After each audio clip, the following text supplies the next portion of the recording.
third time I'm trying to record this. Someone really doesn't want me to get my message out, but I actually deleted the vlog that I recorded yesterday, last night on Friday, in lieu of trying to make this one. Basically, in the vlog that I created yesterday, I was explaining about just giving updates to my situation and what I'm going through. And I feel really grateful to be alive. It was very nice to be out and about on a Friday night. Still don't feel safe, but I felt it felt nice, going out on a Friday night and feeling somewhat normal. But I will say it is kind of heartbreaking and painful when you see other people living their life, and enjoying their time and their freedom, but meanwhile, as a targeted person, or a targeted individual, if you will, I don't really have that luxury because my bathwater, and I know this, and people will, landlords and stuff will gaslight you to think, oh, no, that's not happening, that's not true. No, it is 100%. I don't know what it is. I don't know if it's chemo, which chemo is poison, or mercury or cyanide or lithium or something, but I feel extremely weak after I take a shower, to the point where I just have no energy at all. I know that sounds like something of a nightmare, but it's true. When you whistle blow on something in a company, or you piss someone off and you don't know who they know, you don't know who their connections are and whatnot, they are liable to making your life miserable. And if they have ins with the police officers, or God forbid military, let's say they have ties to the military. Let's say you piss off a friend and I don't know, for whatever reason, you cut off your friendship with them and they have ties to the military, you're screwed. It doesn't matter if you're the most charming, innocent person that ever walked the planet, if you're the most angelic being to ever walk the earth, like Mother Teresa, these people will find a way to sabotage your life and make you miserable. So this is what is going on with me presently right now. Not to say about the friendship thing. Mine is more so, just to give a little bit more background. If you haven't watched my story, I will briefly give a synopsis of it. I was in Miami. I was living my life I've been a preschool teacher in early childhood education. I was a child life specialist. I was a waitress. I did that for several years. I loved it. I worked in fine dining at Ruth's Chris Steakhouse. I've worked at Bricktops, which is the sister restaurant to Hillstone. Was, like I said, child life specialist. That was my primary field, was healthcare. And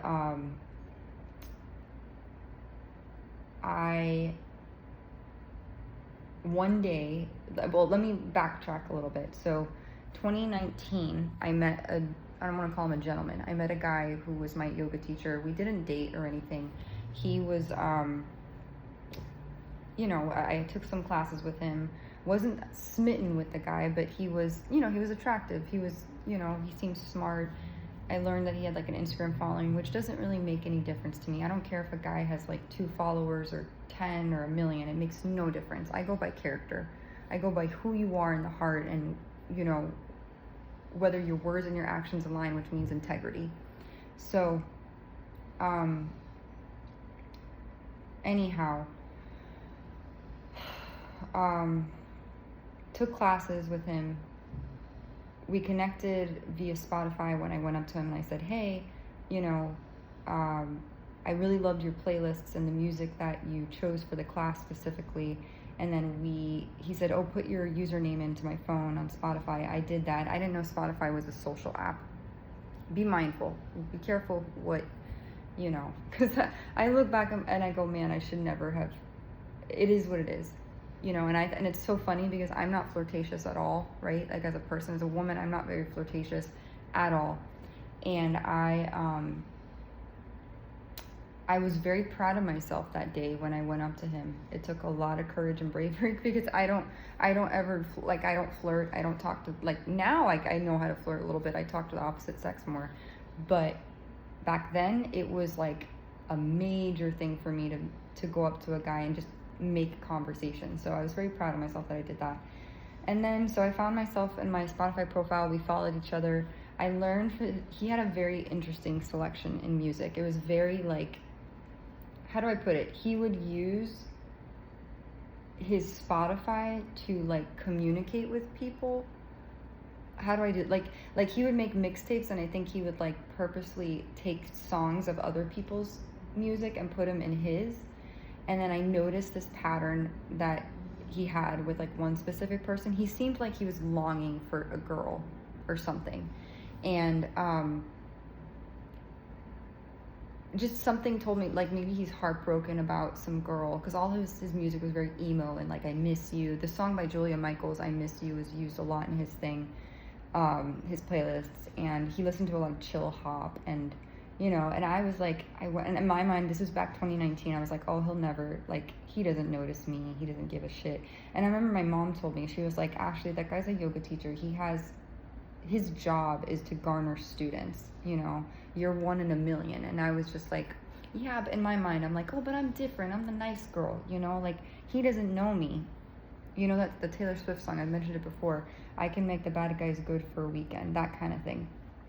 You know, because every good girl believes, oh, you know, the quiet, shy, nerdy girl can make the tough, you know, handsome guy like her, I guess, because you think, oh, you're different than because the girls in the class that I took class with were very like, they came in with the cute yoga outfits, you know, the little sports bras, and you know, and I was like, I truly do, like, I was an avid yogi. I enjoyed the practice of grounding myself and becoming centered and finding stillness within. Like, I wasn't really into the whole aesthetic, but then I found myself, I'll be honest, I'll be very vulnerable. Like, because I wanted him to like me at one point, I actually was like, oh, let me look cute and dress a certain way. And man, like, I look back and I go, I just was so, like, I should never have done that, because my life literally changed because of this person. And not for the best. Like, I'm literally fighting for my life. I'm almost on death's door, and I've survived numerous attempts on my life because of this one individual. It's insane. Like, my life completely changed. Completely. And that's why I want to make it very clear for the people out there, be very careful who you associate with and who you talk to, because you don't know who they know. You don't know their background, you don't know their mental state or their mental history or their family ties. You don't know. You don't know. So anyways, I would attend his class frequently. We connected on Spotify, and I was just like, this guy seems so dreamy. He was handsome, built, focused, ambitious, motivated, goal-driven, goal-oriented, because, you know, I was like, oh, he has a yoga business. You know, I was so, I wasn't head over heel. I was just like, I really like this guy, you know. And then I remember I read on his Instagram that he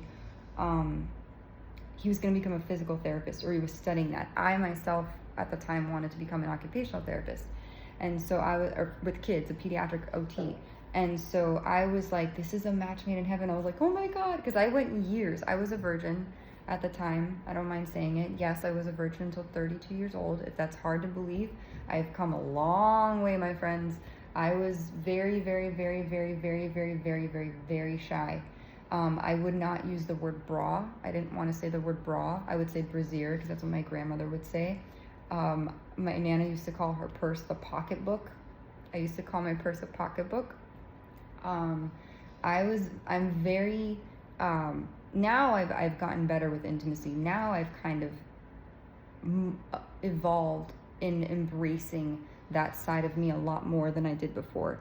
Do I respect sex and stuff now? A lot. I do, but I have a whole new outlook on it than I did before. And please, if you're someone, and trust me, I am Christian, I am non-denominational Christian. If you're like, well, that's not Christ-like to talk about sex and intimacy. Listen, it's human nature. I had a wonderful therapist a year ago with Brightview or Brightside Health, who she was the one that helped me work through my sexual hang-ups of feeling guilty about intimacy and pleasure, because I was kind of a late bloomer. So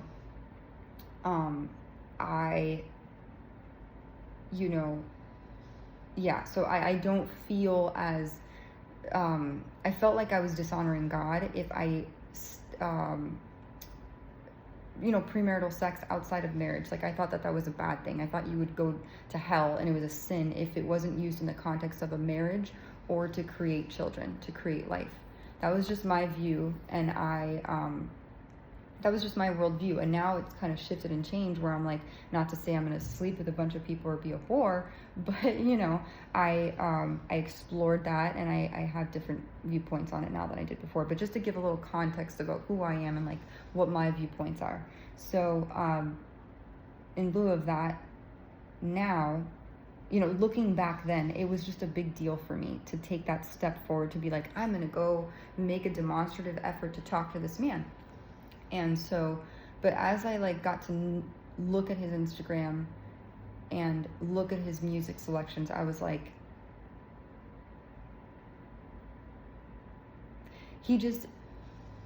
there's a difference between a healthy dose of narcissism, right? Confidence, self-confidence.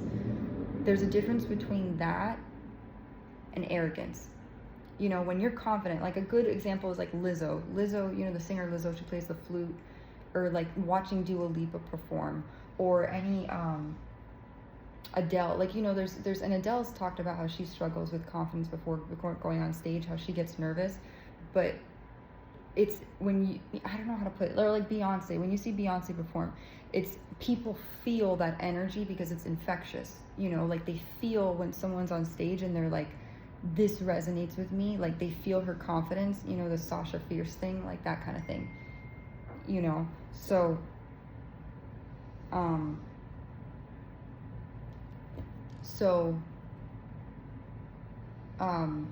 Anyways, I don't want to get off on a tangent, or because then I'm going to end up going all over the place and espousing and, talking about different ideas and things.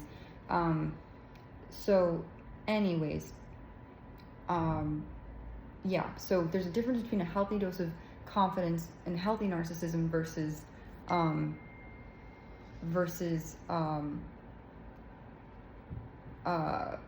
arrogance. When you're overly entitled, when you think that people owe you, or when you think that you're like untouchable, like a lot of people think the billionaires, the elite of the world, right, the 1%, a lot of people think that those people are very narcissistic because we're the plebeians, we're like the lower end of the caste system, which is, sad. But again, my point in saying this is that his Instagram was very much riddled with a lot, and this is why, when I do Instagram, I don't like putting selfies of myself up on, and I'm not trying to sound self-righteous, like, oh, she's the innocent, saintly, whatever. No, it's just, it looks, and I get some people when they do vlogging and stuff, and they do it like right in their face, and they're like, I'm gonna do a vlog, and this is me. I get it. Like, they're trying to relate to their audience really well. I get that. And some people have that ease of talking into a camera or whatever. For me, I'm working on it because I get, it's hard for me sometimes to do it. But I wanted to get my story out because I literally feel unsafe. And I don't want to die. So here we are. And I've been come up against very hardcore in the last 6 years. But anyways, his Instagram was very like, just a lot of pictures of himself, a lot of pictures with his shirt off. He was very built. This guy was, like, oh my God, and if you're not a Latino, if you don't know Miami 305, they call it Miami 305 because I grew up listening to Pitbull, and I love Pitbull's music. If you don't know who Pitbull is, then you live under a rock. But Miami 305, well, we have a quote in Miami, or a phrase, we call it, rico suave papi chulo. Papi chulos are those guys that, they're like Mr. Smooth, Mr., I get all the ladies, I'm the ladies man. What's a good character to equate it to? Like Fonzie in Happy Days. But Fonzie was kind of a little bit more down to earth, but like kind of more like, not even Danny Zuko in Grease, because the American version of that would be Danny Zuko in Grease. But that was his persona, and I was just like, I'm all about, which I don't mind sharing with people, I'm the kind of girl or the person who I enjoy guys who are humble, down to earth, not showy, like they don't show off, you know. They're confident in themselves, but it's not like this, it's a quiet, understated confidence where they're not insecure, but they're like, you know, like that just, they don't need the attention to feel validation. They feel it internally. I also appreciate a man, you know, when I say a godly man, someone who does have faith in something in the universe. You don't have to go to church every day. I'm not saying sit in the pew and, you know, worship, you know, from the whatever, you know, but like someone that believes in, because a lot of people, I will be honest, when you have some sort of faith or a denomination that you believe in or that you align yourself with, because there's certain doctrines, you know, like the 10 Commandments, or if you practice yoga, there's the yamas and the niyamas, the Eightfold Path. And these are moral ethics and principles that are applied to one's life that are used to help guide a person's actions and behaviors. For me, I didn't have the 10 Commandments like plastered on my wall, but I did consider myself, you know, I took those word for word and I followed those. Like I live my life by those ethics and morals and principles. So to see those things not played out in life, in real life, like to see people be corrupt and break the law and engage in social injustice or civil injustice, like even police officers will do this. And it's shocking to me. It literally is shocking, the amount of deceit and trickery and dishonesty that exists in this world. I've experienced it firsthand. I would like for, it would be nice if people appeared out of the doorway and they were like, ha ha ha, it was all a joke, and you're on an episode of Punked or whatever on Ashton Kutcher, you know, comes out and he's like, we revived Punked, you were punked, and I'd be like, great, that makes sense, thank you. But no, it doesn't feel like that at all. So, you know, anyways, to go back to it, but yeah, Rico Suave, Papi Chulo, Miami 305, everyone loves this guy, you know, I probably still do, but I'm a really good judge of character, and I could, there's always discrepancies or incongruencies, always. There's a book, and I have yet to freaking finish it, but there's by a former Secret Service agent named Evie Pomporis, and she, because I don't feel confident sometimes in myself, I was like, I need to gain that confidence, and I need to figure out how to protect my heart, protect myself, learn emotional intelligence, learn to be able to decipher and discern situations so that I'm not so gullible, I'm not so naive, and I don't get myself into compromised situations. But she says in her videos that everyone has a tell. Everybody has a thing that, you know, especially the master manipulators, the people who are narcissists, those are the and let me tell you, sometimes, and we're all, let me tell you, I will be honest, even sometimes I'll be like, oh, I go, am I being narcissist? I remind myself, I go, Ashley, when you engage in conversation with someone, make sure that you reciprocate and that you ask other people, you know, don't talk about yourself so much. Don't rehash and use word vomit and just spew things out about your situation. Because when you're traumatized, when you're a victim of trauma and betrayal, the inner turmoil and struggle of wanting to be heard and needing to get your story out is part of it, because you feel stifled. You feel like you don't matter, like you get pushed down. And it's hard because everyone wants to feel valued and respected and heard.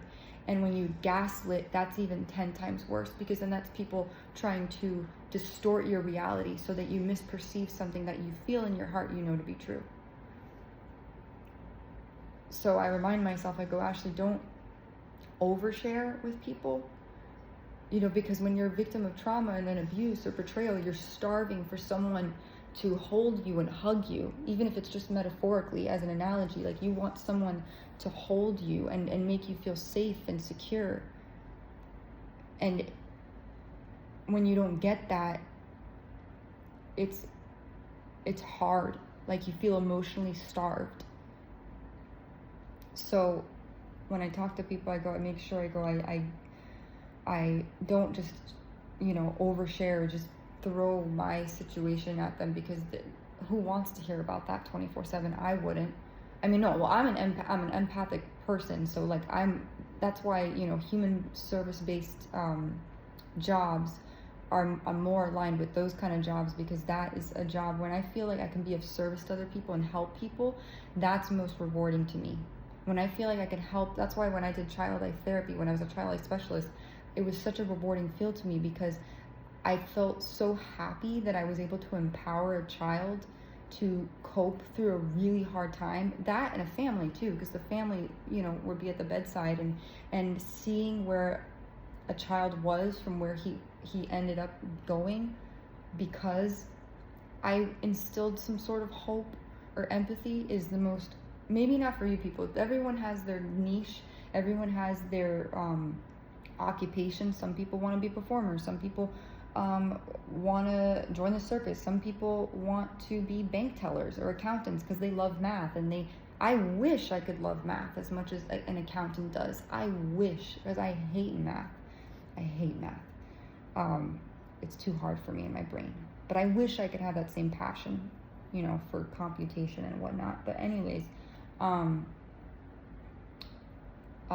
back to what I was saying, his Instagram is what kind of turned me off. Because I used a Groupon to go to True Fusion, and with my coworkers, I was working with Chris Steakhouse at the time, and one of my coworkers was like, let's all go together, and I was like, sure. So I took the classes there, and I did enjoy it to some extent. And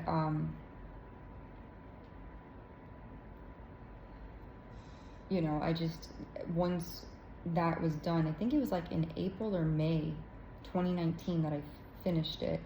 And then I didn't connect with him on Instagram yet. I was, I tried to make my presence known in some way. I don't know. When there's this term in psychology, and I was definitely in it. It's called limerence.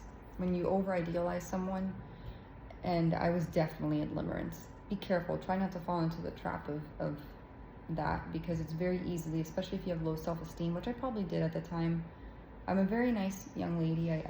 I believe in having good ethics and good morals, but when it comes to like dating and stuff, I didn't feel worthy enough, I guess, because male attention, I just didn't really get that. I was kind of like the wallflower my whole life, and that's okay. I mean, it is what it is. So, I blossomed later on in life, whatever,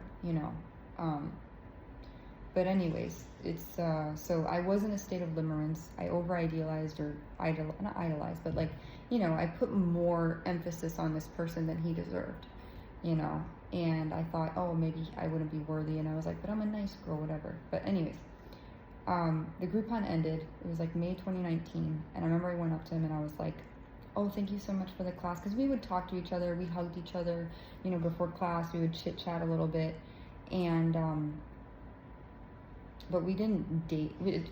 It wasn't, I think there was some sort of attraction there, but I also wondered if he was into drugs and stuff, because he seemed kind of high once when he was talking to me, and I was like, and I don't do I don't do any of that, that's not my thing, because I, especially coming from a background in healthcare, and having studied, I just graduated, it was February 2019, I graduated with my master's in developmental psychology from Walden. Shout out to Walden University. That was an excellent program.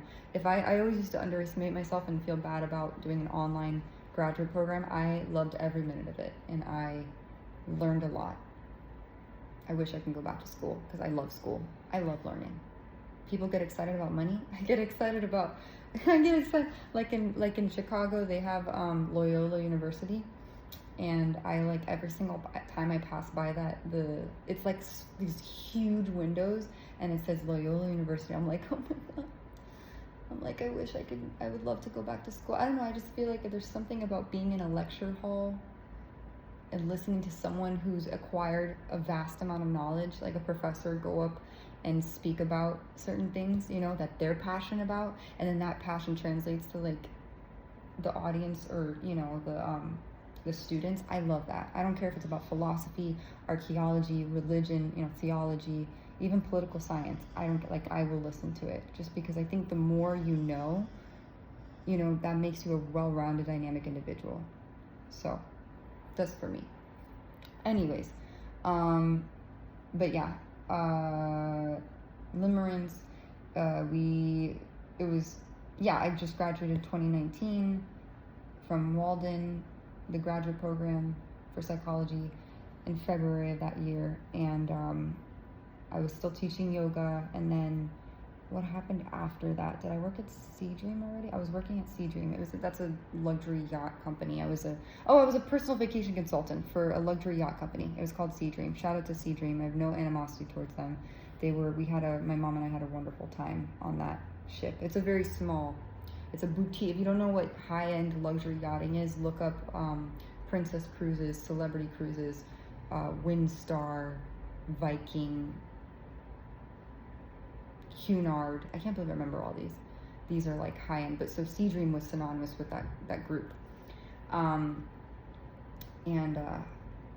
kind of cruising, it's called yachting, not cruising, but that was their slogan, trademark. So anyways, I was working that at the time in Brickell Key. I felt very posh. I dressed up really nicely in Banana Republic, Ann Taylor loft clothes. I felt like high society kind of, and or trying to be, I guess. But 2019 went by. I did connect with him on Instagram because I said, the day that my Groupon was done, I said, I'm done with the class. I thank you so much. And he's like, well, thank you so much for coming. I really appreciate you, whatever. I was like, yeah. I was hoping in my little brain that he would have been like, we can hang out one day or something. That's what I was hoping for. I'm being dead ass honest. I don't care. I will say it. I'm a girl. I was very, oh my God, But I also realized he had so many yoga students that, he had, and I was like one in a million, So I don't know. I just, again, I was like, I'm different because I'm, I'm the nice girl. So, just trying to backtrack of how it all transpired or what went down. He didn't I told him, I said I worked at Burn Boot Camp. And he's like, oh, Barry's Boot Camp? Because there's a thing called Barry's Boot Camp in Miami. And I go, no, Burn Boot Camp in Coral Gables. He's like, oh, okay. And I'm like, yeah, you can, it's over there. I said I work with Chris, and I work in Brickell Key at a yachting company and for travel and cruising and whatnot. And then he's like, oh, great. And he's like, well, thank you so much. And we hugged, and then I left, and I was like, oh my God. I was like, he didn't, but I was like, whatever. I go, and I should have taken that. I should have let it go. I should have let it be. I should have let it be. In the words of Paul McCartney and the Beatles, let it be. I should have let it be. And I didn't. And that should have been a sign, but me, again, because I want to help people, and I'm like, I can change people, with my optimistic self. And anyhow, you can't do, it's not, once someone's reached adulthood, their frontal lobe is pretty much, developed by 30 something. You can't, it's that expression, you can lead a horse to water, but you can't make it drink. There's no, it's not, it's not possible. Unless, they have to, it's like when someone needs therapy, the first step is recognizing, oh, you need therapy. I have no problem taking accountability and going, yeah, my brain can be, I was going to say effed, but I want to be respectful. I know I'm traumatized. I know sometimes you can have cognitive distortion where you perceive something as a threat, but maybe it's not, or you give more credence to something than it deserves, and, obtrusive thoughts, intrusive thoughts, overthinking. I know all this. Trust me. I get it. But at the same time, so, you can't change people. You can only change yourself and your attitude and how you react to things, right?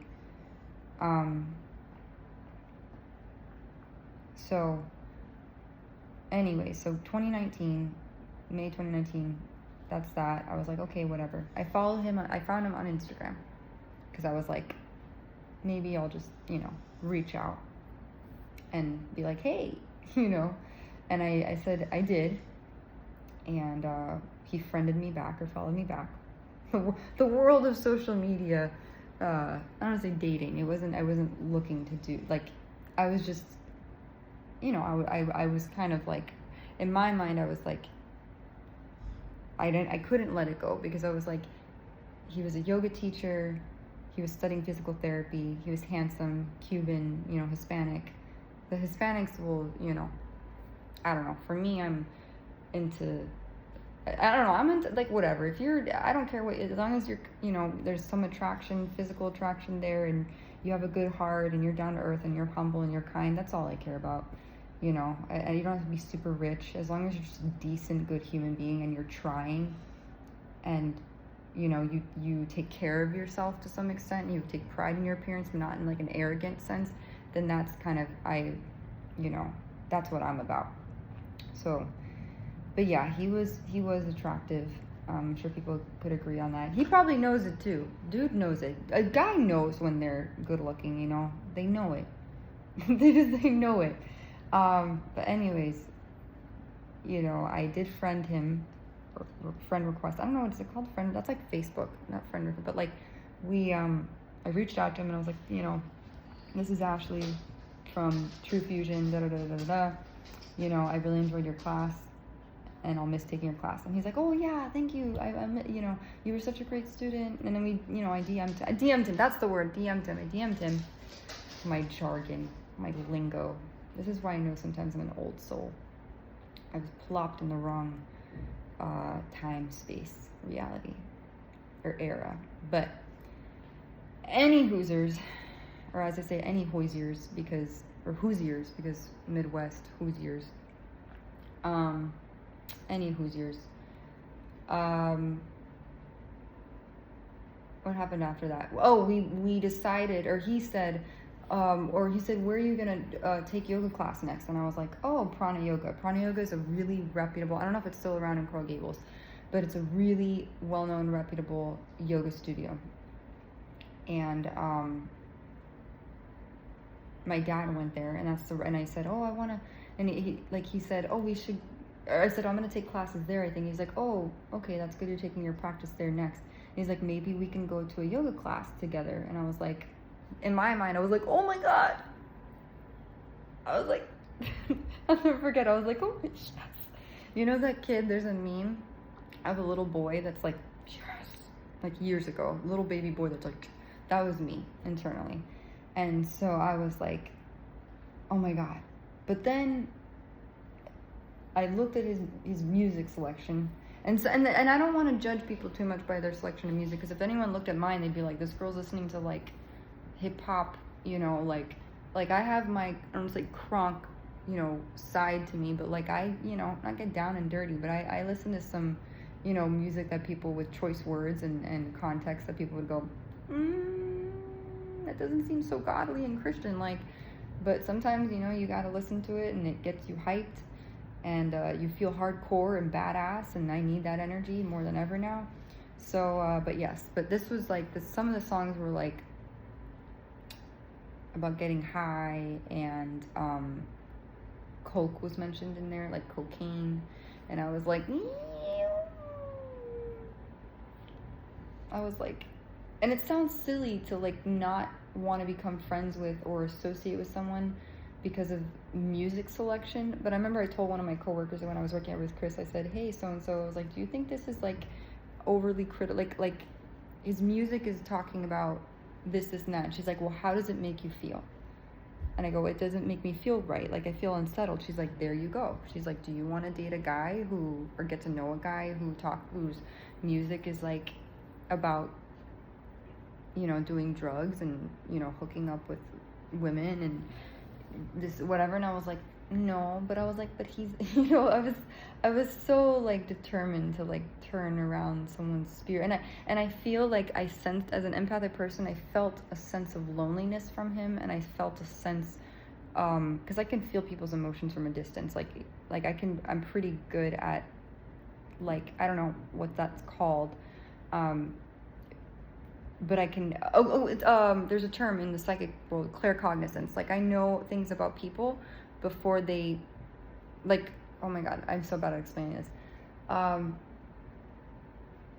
Claircognizance, it's like the ability, go, you can look it up. I don't know how to explain it, but it's the ability to, like, know things about people without them telling you, right?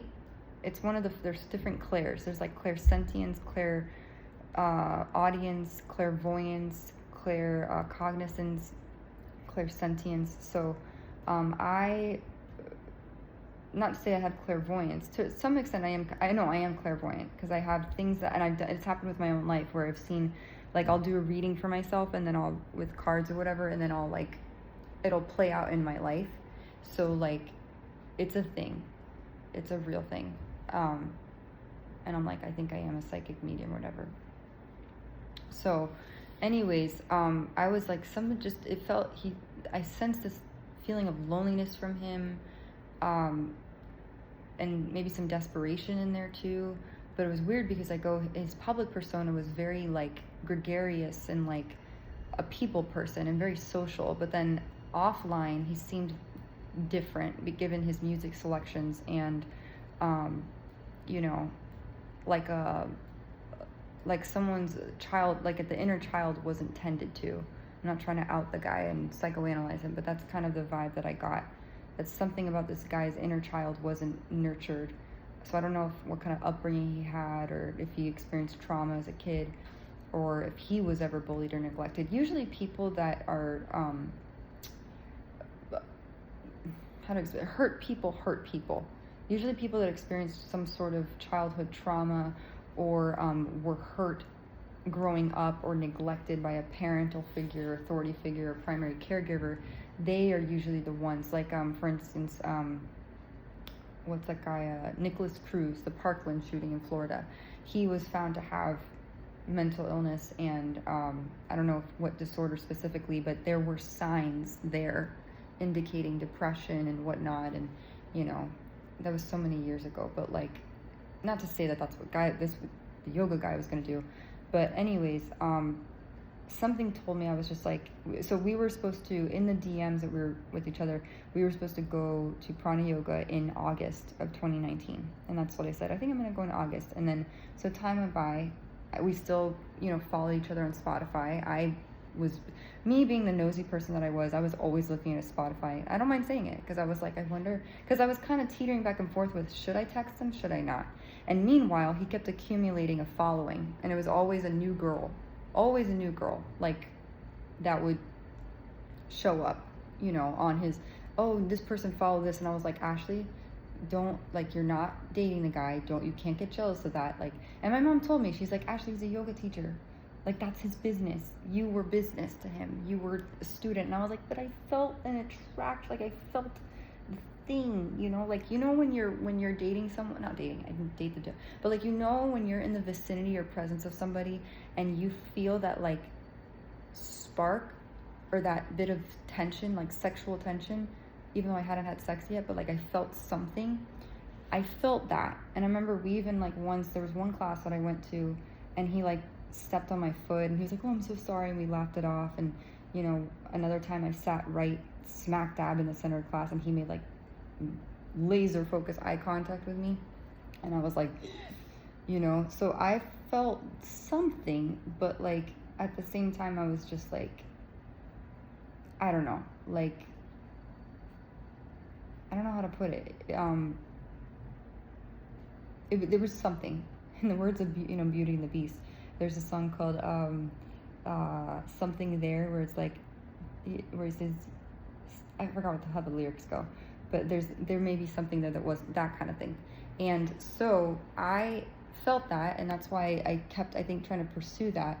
But at the same time, I was torn, because I was like, I don't want to, you know, like, something told me that was like, I was like, I think he's hung up about a girl, an ex, given his music stuff, and I just didn't feel, I don't know. I didn't end up DMing him back for August. I know this is a very juicy story, but this is how I'm explaining the story of how gang stalking started for me, and the targeting BS in Miami. and how it escalated. And it's crazy because it's like, you would never think that all this shit that I'm going through happened because of that, but it did. So, you know, and here we are. So, fast forward to COVID happening. So Seed Dream was March 2019. So 2019, you know, November, December, August, you know, obviously went by, and then January, February, March 2020 is when, you know, I got furloughed from Ruth's Chris. All the ports closed in worldwide, right, because of COVID, and so people couldn't travel. So my position got downsized at the job that I had. I was making $50,000 a year. That compounded with Ruth Chris Steakhouse, maybe like, I went part-time, so maybe that was like, I don't know how much I made, 20,000. I was making almost 70 or 80,000 that in that time frame. So I was sitting pretty. I had a good nest egg of money to my name. I was a hard worker. I was a kids yoga teacher at the time. I taught adult yoga classes. I was teaching 5 or 6 families privately. I taught yoga on the weekends at Burn Boot Camp, and then I did farmers market as well for free in the community. I didn't get paid for that. And then I did the waitressing, I did a bunch of stuff. I was a busy bee, basically, but not a bad bee. Like, I mean, like a busy, you know, busy person. So yeah, March 2020, COVID happened. And then everything, you know, the ports shut down, everything, the world shut down. I was, I think, living at the Sophia in Coral Gables at the time. I had moved out of my parents' house. It was at the age 27, right? 27, 28. And I was very proud of myself. I was still homesick, even though I was in the same damn city as them. I remember I'd look out the window. I'd be like, I want to go back home. I missed my childhood room. You know, but I had a beautiful apartment. It was 1111 apartment. I actually had apartment 1111 in the building I was at. The building smelled so good. There was a restaurant called Bashore that was downstairs from a world-renowned chef and baker named Bashore. If you don't know him, he studied in France, and he made the most delectable, beautiful, artistic baked goods I've ever seen in my life. I wanted to work there, actually. But I lived, it was a beautiful, I mean, I could afford it. Like, I had a beautiful, that's the thing, I had a beautiful life. And I'm not saying I deserved it, but like, I had everything, and it was such a beautiful building. Even though I wasn't there that much, I spent a lot of time with my family because I was so used to living at home, in my childhood home, on Sevilla in, you know, Miami, or Coral Gables specifically. Shout out to the people. If you're from Miami, 305, I don't know how people do it, 305, you know, that was my stomping grounds. And it's weird to talk about it now because I've gone through so much. Feels like a never-ending journey, like 2021 never stopped. But anyways, so 2020, I was living at the Sophia apartment complex, and I remember very distinctly, I think I did a year lease, and then so I ended up, oh my god, I remember that. I remember quarantining at the like in my apartment. I remember quarantining at my apartment, and I remember like trying to figure out where do you get food and everything. There was shortages of everything, of what, I mean, everyone, you know, the world shut down. And I remember watching John Krasinski and Emily Blunt doing their SGN Some Good News thing. I remember running around in Coral Gables just to, you know, get exercise, because I used to run a lot. I was an avid runner. I loved doing jogging and running. Just, it was such a good, a natural high for me. And I mean, I kept in good shape. I did yoga, dance, Zumba, calisthenics, Pilates. I did it all, you know. Not to say I was a health nut, health guru. And at the same time, I didn't really eat super healthy either. I actually just, I ate normal, like pizza, like, you know, chicken tender. Like, I wasn't super, like, I don't know, I take it back. I did smoothies. I did fruit smoothies, because living at home, my parents were very big on smoothies, so I did fruit smoothies. And, yeah. But COVID happened, and I was still ignoring the dude. And then, but still 2020, people were, it was from, I don't know how long COVID lasted. It was like March 2020, and then August, and then still kind of, that summer was everyone, the COVID testing, the COVID vaccine thing, and Pfizer, Moderna, whatever. And then 2020, I think, what was it, 2021 came around. Oh, right, what happened with that? I was trying to remember what happened with that. Oh, that's when I started to pursue occupational therapy. I said, well, what do I do now? Because the restaurants yes, June 2020. I got a job at a restaurant called Paracones. I don't mind shouting it out. It was a wonderful restaurant. Paracones is like it was the place to be in Brickell. It was the epitome of just class and classic Italian fare and authentic Italian cuisine.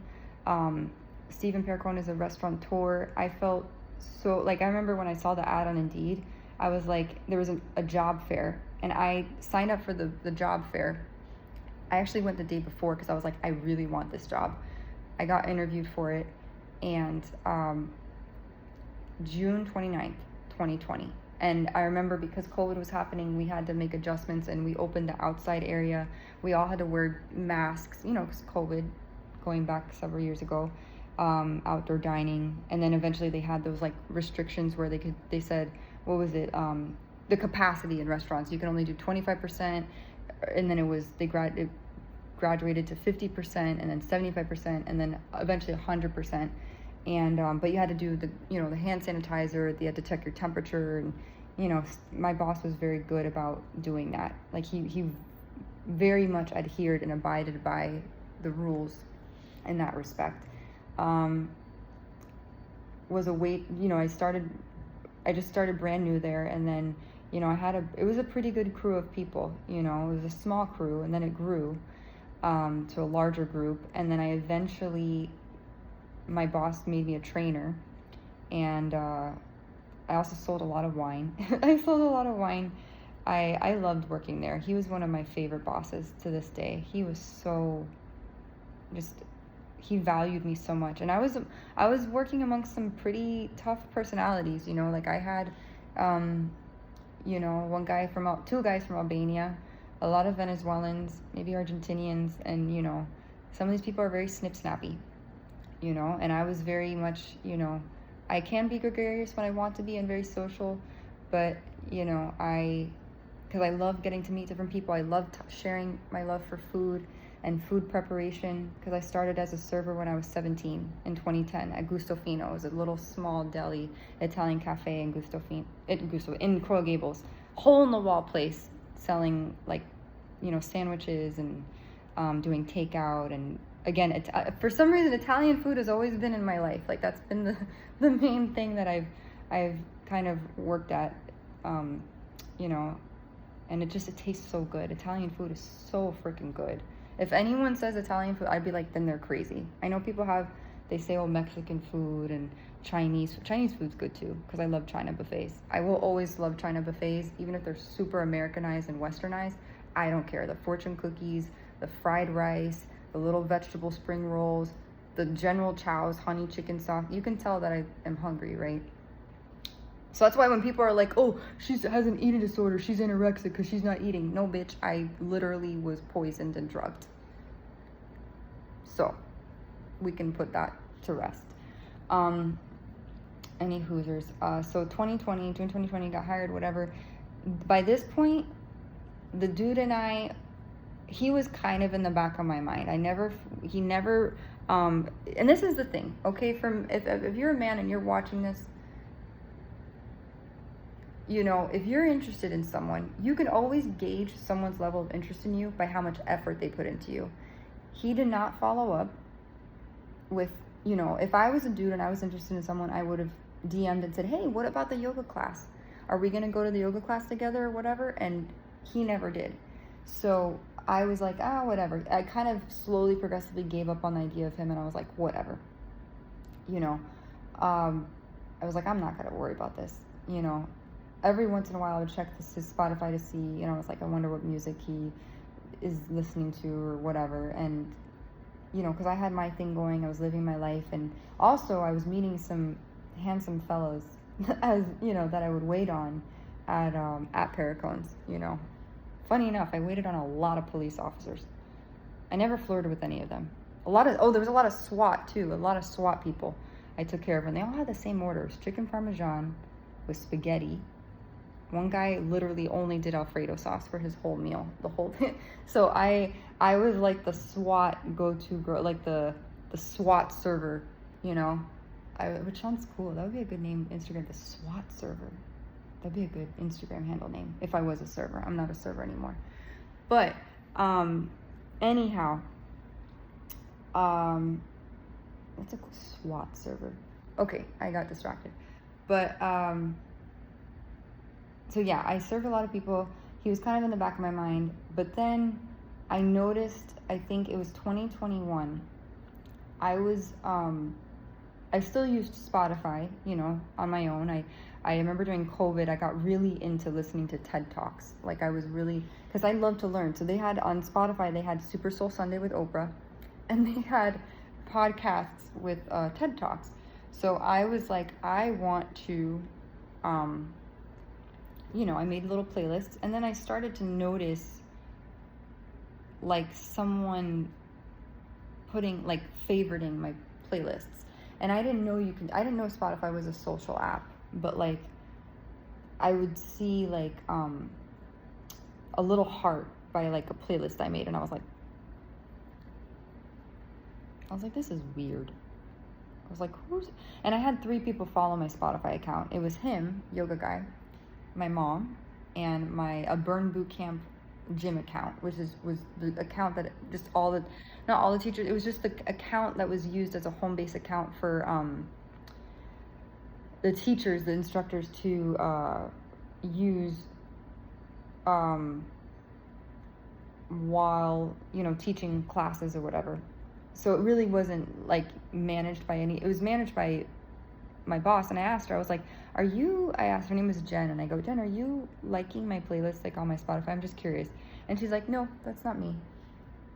And then I went to my mom. I go, Mom, are you liking my playlists on Spotify? Nope, not me. And I was like, okay. So then I was like, maybe it's a stranger. I was like, maybe it's a random person. Because I was like, who do I know that would sit there? Because they were liking all the scientific ones, what's it called? The TED Talk stuff. And I was like, okay. I was like, this is interesting. I felt flattered because I was like, someone's paying attention to my things, but I didn't do Spotify for that reason. I just used Spotify to listen to music, just like people use Tidal. You know, if you don't know what Tidal, I think Tidal is Jay-Z's thing. I don't know if he owns it anymore, but that was his thing, or is his thing. And I heard a lot of good things about it, but I just personally haven't used it. So, anyways, trying to remember the timeline of events. So yeah, I was like, this is strange. Who is doing this? So I figured it was him. So that means that I was on his radar, I guess, as a person. And, you know, by that time I was like, I was kind of and this is really judgmental and hypercritical of me. And I've gotten a lot better at being non-judgmental towards people who are different than me, right? And people who, you know, if they make mistakes, or people if they do drugs, if they do this and that and whatever, I've gotten a lot more lenient. Doesn't mean I date someone who does that, but I've been a lot more lenient. But at the time, my headspace was, I don't like this guy. I think in my mind, I'm like, why do I feel like he's a fraud? He's a fake. He's pretending to be this, you know, super do-right, good philanthropic yoga teacher, but, you know, behind the scenes, he does drugs or maybe cocaine and gets high a lot with weed. And, you know, that was what my impression was, given the music. I know it's silly to be like, but that you garnered all that just from music. Like I said, I'm pretty sure I'm claircognizant and intuitive. So I was like, something ain't right here, you know. The ducks aren't aligning in a row. So I decided, I was like, you know, it was stupid of me, looking back, to do this. But I did a test, and I made a playlist I started to make playlists using song lyrics directed towards him. just to see if you know. And I actually, when I first met him, I think I tried to ask him out for coffee through a playlist. This was years ago, mind you. I was like, I used to chill hop, and then I don't know if he liked it, but I don't know if he ignored it, but that was in the beginning when we started following each other. And then, but I made a playlist, but these were not like, I was acting very bratty, I'll put it that way. And I put like lyrics like, I don't like you, or like, you're a fraud, like, and I can't remember exactly what songs. I think I used Billy Joel's Captain Jack song, and a few other things, and it wasn't nice of me to do that. Now, the following week that I did that, because I said I'm gonna do it, and I did that, I got an email from Spotify that said there's suspicious activity on your account, and because of that we had to reset your password. So I was like, I didn't think anything of it. I was like, okay. It's like, that's interesting. I also made my Spotify profile private so he wouldn't be able to see. Like, I made the playlist and I was like, this is my final, like, whatever to him. And then I go boop, and I made it private, and I was like, he can't see it anymore, you know? Because I was like, I'm not playing this game with this dude. I felt very, like, proud of myself. I was like, I told him off through my, you know?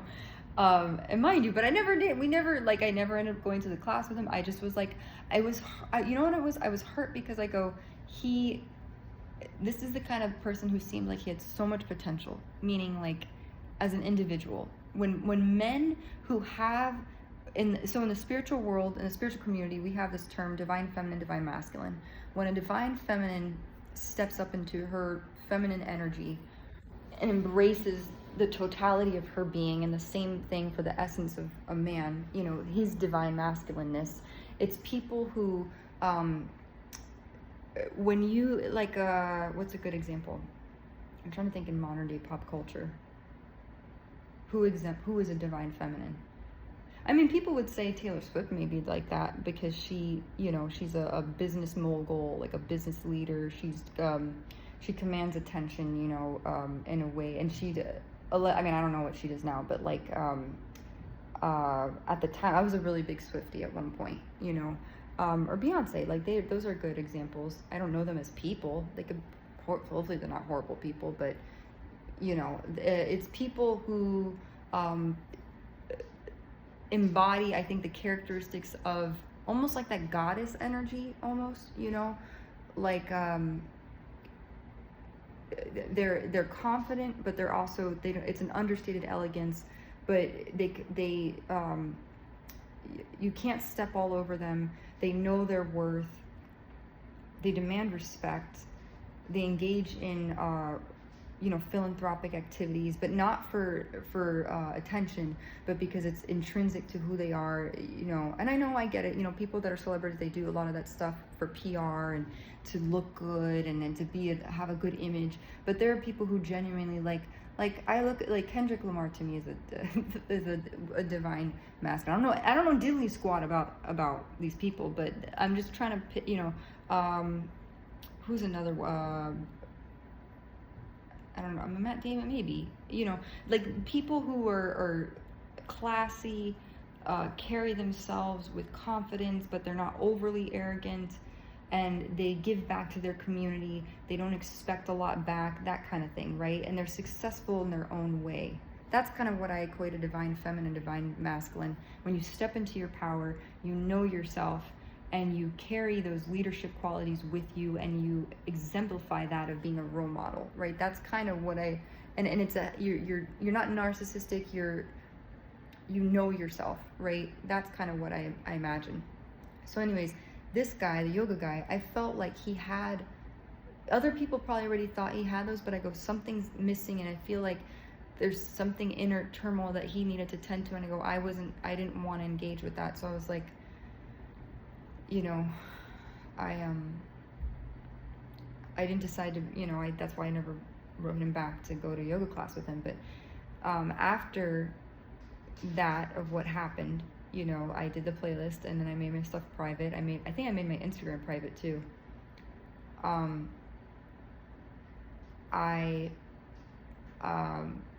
The thing happened with Spotify where they said, oh, you need to change your password or whatever, or they changed it for me.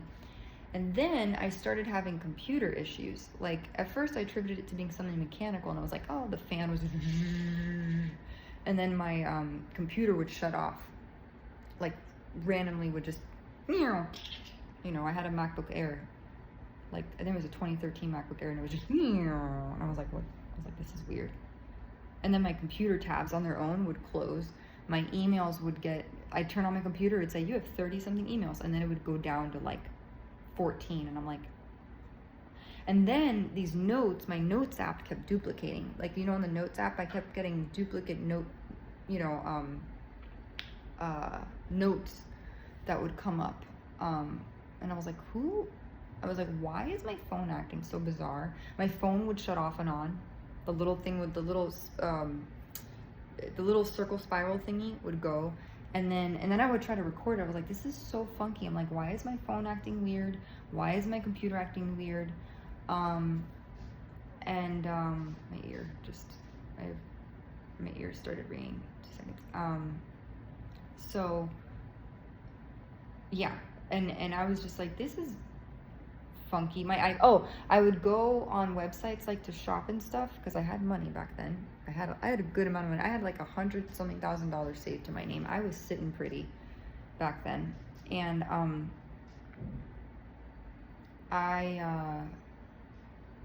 yeah. So I would shop at like Williams-Sonoma, right? Or I'd go on to Nordstrom.com, and it would say, oh, where's your default location? It would say, is this your default location? And it would have a random state like California, Oklahoma, the Bronx. That was often, it would say New York a lot, the Bronx. Jacksonville, Florida was also relevant. St. Augustine, Florida, I think too was in there, Orlando. And I was like, but I'm not in these places. I'm like, why is and I didn't use a VPN at the time. I didn't know what a VPN was. And so I was very confused. I didn't think of hacking until something told me to look at his page, his Spotify thing. And he made a playlist with songs that said, Fire on Your House, something with, not my name, but it said Mood in A, like letter A. And then it said Cellular Upgrade. And like, something intuitively told me, oh shit. I was like, I think I got hacked. And then also my Spotify too, some playlists were like being messed with and stuff. Oh, that was another thing. I had music, it said recently played music, and it had an artist that I named Mike Towers, who I didn't, you know, he's a reggaeton artist, a Latin artist, and I go, I don't know who this guy is. And so that was after I taught kids yoga. And then I'd be listening to music, and my music would skip to the next song on its own, like as if I pressed the button to go to the next song. So, and then it went haywire, and it like had a bunch of like, it would like go and it would pick different, and I'm like, what is going on? So I was freaked out. That's when I was like, I started to troubleshoot, and I was like Googling, how do you know if you've been hacked? And my computer would heat up a lot. The fan was, my phone would heat up a lot too. My phone also, I think, would move sometimes, like the screen would move on its own. Once or twice. That was really weird and freaky. I'm like, as if someone was screen mirroring my phone in real time. It's weird to relive this shit. Meanwhile, I was still, at the time, this was maybe, when was this? 2021, right? So I was shadowing at different clinics for occupational therapy school. Like I was in pre-OT studies, and I shadowed at Crystal Academy, South Miami Sports Medicine, under a hand specialist, which is so cool. And and also Speech Pathology Educational Center. So, and I would assist, the OTs with you know, menial things, like, you know, just small things, because I wasn't a student yet, but like I was getting observership hours, because that's what I, you know, I was a go-getter, like, and I still am. When I put my mind to something, I don't stop. Like, I don't stop until I feel completely satisfied or satiated with like myself, and feel competent or confident enough and say, I know this stuff, you know. So I will garner whatever resources or I need or skills I need to feel confident in something. I will do that. And I do that for everything. So I yeah, so I was shadowing at 3 different clinics. I don't know if it was simultaneously, but then my car started being funky. I would go do my waitressing thing, and then I would go into my car, and my steering wheel was like turned the other way.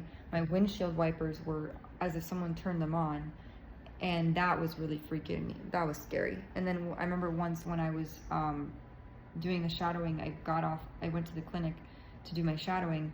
I went to lock my car, and the car locked by itself. It doesn't have that capability. I had a Toyota CHR. I called it the Batmobile because I called it the Catmobile because, you know, like Catwoman, Batman, you know. It was black on the outside and the inside was blue. It was so cool. It was like the coolest souped up to me. It wasn't that, it looked so cool. It was a Toyota CHR. I was very much into Toyotas at the time. Even though Fiat, my heart was, you know, Fiat 500s are super cute too. But anyways, my car would like, it was locked by itself, and I didn't even put my hand on the door or press the key, and I go, that was weird. I go, I don't think it has that capability to do that, like the automatic locking once you step outside the car. So I was like, this is funky. And even places, I would go into places, and the songs that were playing overhead were like, I miss you, I want to talk. And I'm like, who in God's name? I was like, what is going on? It was like living in the Twilight Zone. And then this is where it started getting really weird. I would go to certain stores, like the grocery store in Florida, Publix is the predominant store, right? And I remember I was getting Oreos, and because I love Oreos. If you don't love Oreos, that's a staple. It's a classic. Nabisco. Shout out to Nabisco. I haven't eaten cookies in like so long. It sucks. But anyways, in my peripheral, and this is where, you know, burden of proof comes in. This is where evidence comes in. And people can play devil's advocate and go, but he lives in the area. He can frequent there if he wants to. Yeah, he had a whole nother Publix by, I'm sure, where he lived on Monza Street. Mine was on the South Lejeune Road. And so people go, but he's allowed to go wherever. So I started to see him, the guy, you know, at places that I was. And, you know, I would call my mom on the phone because I was very close to my mom at the time. I told her everything. I would say, oh, I'm going to go here. I'm going to go step outside the house to go to, because that's the thing. I moved back after COVID, or during COVID, when my lease was up in August 2019, I moved back home with my parents. I sold all my furniture. I had beautiful furniture in West Elm, CB2, Crate and Barrel. You know, I was very fortunate. I was very privileged. I will definitely say that I had a silver platter, silver spoon upbringing. But I moved back home with my parents, so I was still living at home while trying to do OT, you know, trying to get into OT school for graduate school. I did end up getting in. I also got into a program called Carlow University in Pittsburgh, Pennsylvania. So I had choices, which was good. I also applied probably to St. Augustine, maybe Orlando, different places. Shout out to occupational therapy students. The OT cast was a whole process. I had the essay and all this stuff, but I started to see him in different places that I was. And my car, this is where it gets really weird. And other things started happening.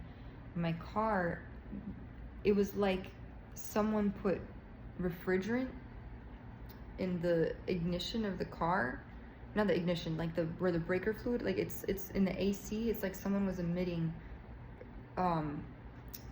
Freon or a refrigerant, because it would be and it felt like menthol. Like, I don't know how to describe it. I go, is there something wrong with my AC? So I would drive with I didn't correlate it to hacking and stuff. I just was like, I'd put down my windows when I'd go to work, and I was like, whatever. I just let it be. And then, so that was a little concerning. Then in my bedroom, the same thing started happening. It was like really cold air, like frigid air. And I was like, this is weird. I was like, is this like nitrous gas? I was like, what's going on? So I had these air quality meters in my room that I bought independently on my own. And they would turn red, yellow, or green, depending on the quality of the air. And I did that also for COVID, because I was like, I need to monitor the air, because I was, and I also had sinus issues. My sinuses at night my nose gets really clogged, and I get pain in my, frontal sinus where my eyebrows are, like facial pain. So I would read the air quality thing. So then I got an air purifier, right? So because I was like, I'm gonna cleanse the air. I didn't attribute it anything to hacking, stalking, whatever at the time. I was just like, oh, weird, whatever.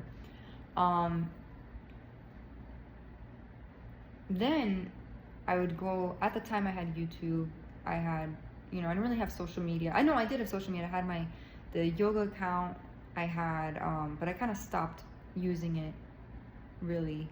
I stopped using it. Got frozen in time, my Instagram account for Mind Heart Soul Miami. And then what happened after that? I'm trying to remember. Oh, I started to see really weird stuff pop up on my Pinterest account, like what's in the mind of a psychopath, stuff about funerals. Don't know why. I never looked up stuff about funerals in my life. Pictures of urns, like as if someone, I was like, who? I'm like, why? I'm not looking up stuff about that. It was very strange. Very strange. YouTube, also very strange. I started to see things come up about, the scariest one was, it said music to be murdered to. B-side, that's what it said. I don't know whose album that is, but that's what came up. That was one of the scarier ones. And it said what it feels like to be shot at. Like all these weird, ominous thumbnails. Human trafficking survivor. Black market organ, like stuff like that would come up, and I'm like, what? And so just to give some context, the kind of stuff that I would watch on YouTube was like, because I would go at night when I was like 26, 27, 28, whatever, the stuff that I would watch was like pet rescue. Like there's a channel called The Dodo where they do like, I don't know why, but I loved watching those videos of the animals like getting rescued and stuff, like dogs rescued and cat rescues, gerbils, armadillos, horses, because I've always loved animals. Actually, I wanted to be my dream job growing up was I wanted to be a veterinarian, that or a second grade teacher, because I had one of the best second grade teachers ever. Her name's Mrs. Diaz, and then Mrs. Pujol was the other one at my middle school. But anyways, so yeah, I wanted to be a veterinarian, and that I didn't, the scary side of it was the euthanasia part. I didn't, that was what I couldn't do that. That's kind of why I didn't want to pursue that, because I was like, I can never put an animal to sleep, just because I couldn't, I didn't have it in me. I was like, I love animals, except for reptiles. Snakes I don't, frogs, unless they're cute little, like teeny tiny little amphibians, but that yeah, geckos are cute, even bearded dragons, those are not that bad, but for the most part, yeah.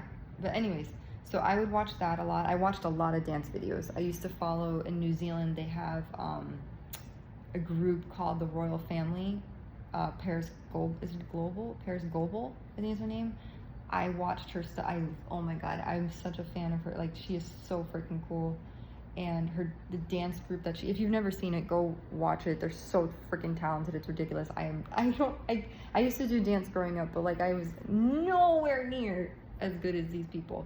And I honor that. Like I am, it's okay, it's fine. I like watching it, it's entertaining. and I relish in other people's talents.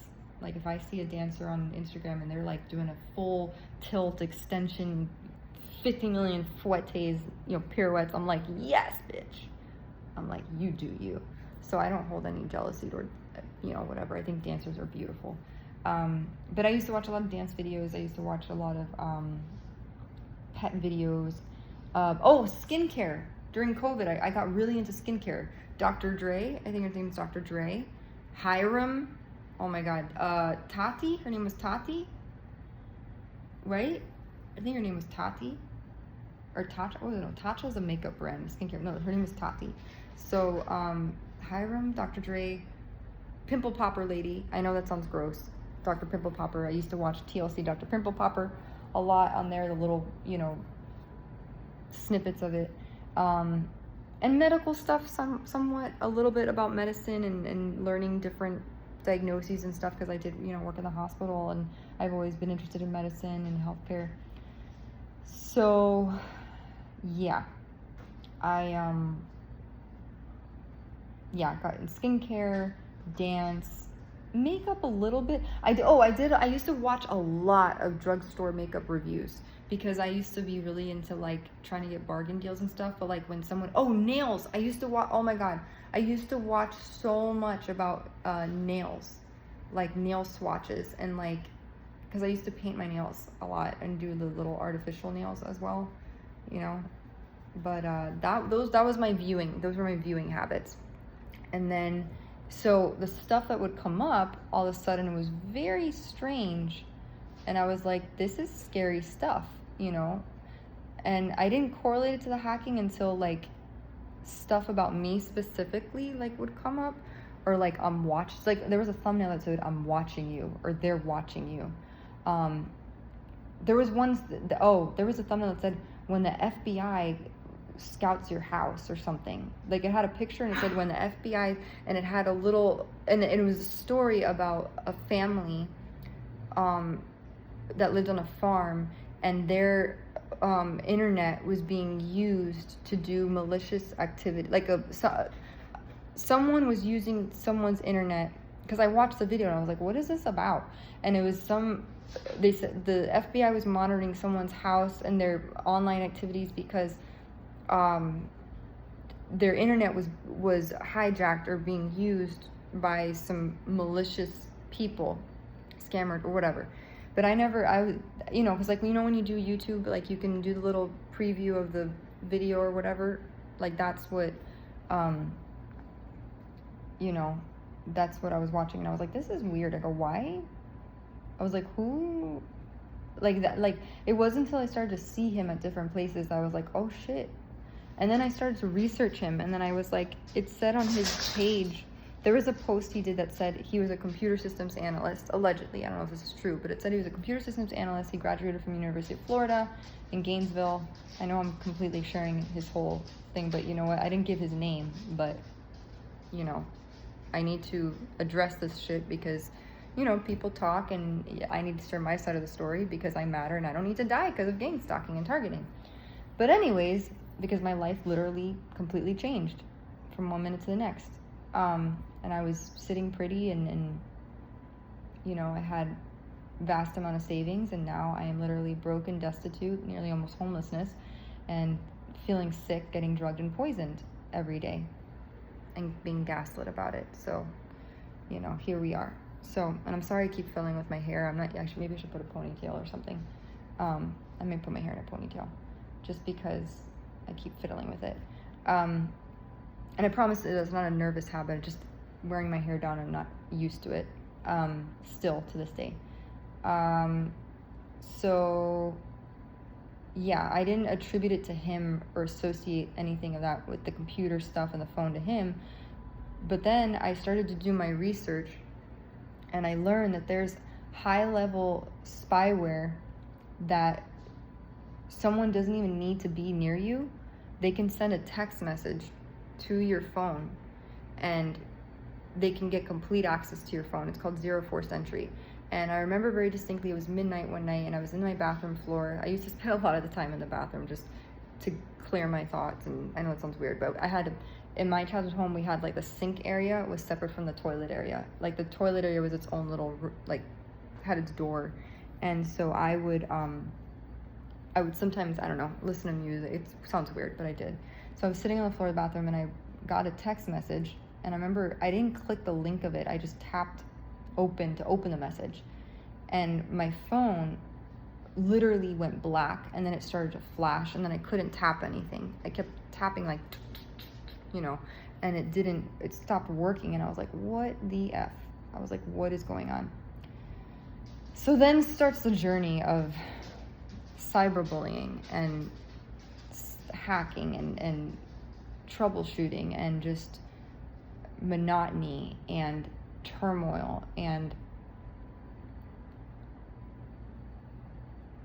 I didn't have proof. Like, I didn't have enough proof. My devices kept getting messed with. I learned about keyloggers. People put keyloggers to track your keystrokes so they can get your passwords. I learned about something called Python, but I tried to, and then I learned about a spyware called Pegasus. Pegasus was created by the NSO. I think it was in Israel, right? I learned about something called Cytrox. I mean, I do my homework, folks. Like, I do my homework. When I don't know something, I'm like, I need to laser focus. And I tried my best. I was like, I don't get what's going on. And you know, I associated it to him because I saw him behind me. Like, when I came home from work, I would see the same gold band everywhere. By my house, passed by my job. Not that he maybe was going to act on anything, but like I assumed, because it looked like him. Unless it was a decoy doppelganger look-alike, it looked just like him. And this is where burden of proof comes in, because it, you know, people could go, well, you didn't go up to him, so how could you know it was him? Well, his Spotify account had like questionable song titles. No one else was favoriting my stuff, and with the timeline of events, the sequence of events would dictate that more than likely it could have been him. Now, at this point, I think I got into FIU's OT program. I got into Carlow University. I considered Pittsburgh because I go, okay, you know, I can get away, because at that point I was like, I gotta get out of Miami. You know, my car, I was sensing like refrigerant gases. I was scared. Like, I mean, imagine if you get in your car and your steering wheel's turned the other way and your windshield wipers are on. That means either someone was remotely controlling the car or someone got into it. My room specifically, I was sensing weird gases in my room. I don't even know how to phrase that. My childhood home. And I told my parents, I was like, there's weird gases. I said, when I breathed, it felt very cold. It was like freezing cold. And I go, this, you know, so then I covered my air vents with paper. I covered my air vents. I covered the floorboards with towels. And I go, and that gave me some peace of mind for a few months. Because I go, something's off. And then on my YouTube feed, there'd be a thumbnail that would say, oh, you need a gas mask, or, you know, something about forever chemicals. And I'm like, oh my God. I'm like, what the fuck? I'm like, what is going on? Who is tormenting me? Right? And so I was scared. I was legitimately scared. And I kept a journal of certain things. I tried to get the license plate of the car. One of my coworkers, she was one of my coworkers. I told her, did you see the car go by? And she's like, yeah. And then, you know, my car would open by itself, like unlock by itself. Like if I would be somewhere, I'm like, how does this person know where I am 24/7? I mean, our phones have GPS trackers on them. Like, if someone hacks your phone, they have your life. You know? And, like, that's what's daunting about this whole thing. When someone hacks your phone, they have your life. Anything. And I'm talking, there's spyware so advanced that, like, you know, there's spyware that's so advanced that people can, like, literally in real time see what you're looking at. They can see, you know, what restaurants you go to. Because think about it, banking, shopping, GPS with a map, they can, like, that spyware that I think that it was or that it is, they can literally in real time see what music I listen to. They can control my phone from a distance. And I'm like, why would someone, and then to prove it was futile. I went to a senior Apple specialist. My dad was like, oh, I can help you, like, try to figure it out on your phone. Like, we can, my dad works at a company like with international relations and stuff for like mining and whatnot, and like he's not a miner, but like he coordinates the conferences and the booths or whatever, and so he knows people. He said he could, and I'm like, but I was like, but you don't know tech, like you won't be able to do it. So I resorted to like my coworkers. I told my boss about it. He said, oh, I have a tech guy who can help, and then I got him to look at my phone. He's like, man, this guy's good. Like, he's your yoga teacher? And I'm like, well, I think it was, because I think I see him everywhere I go. And he's like, man, he's good. He's into your thing. Like, he's in there. And I'm like, okay, then what do I do next? And he's like, and so then I got my dad involved in it. And then he said he wanted to talk to my dad. And then after he spoke to my dad, it was a whole different story. Like, he said, I don't know what happened. It was like night and day. He tells me one thing, he tells my dad another. So then I let that go. And I was just like, and then I tried to, I wrote, I wrote the tech columnists for the Washington Post, the New Yorker, and another one. I always forget the third one, because I Googled, like, oh, how do I get this spyware off my phone, right? I was like,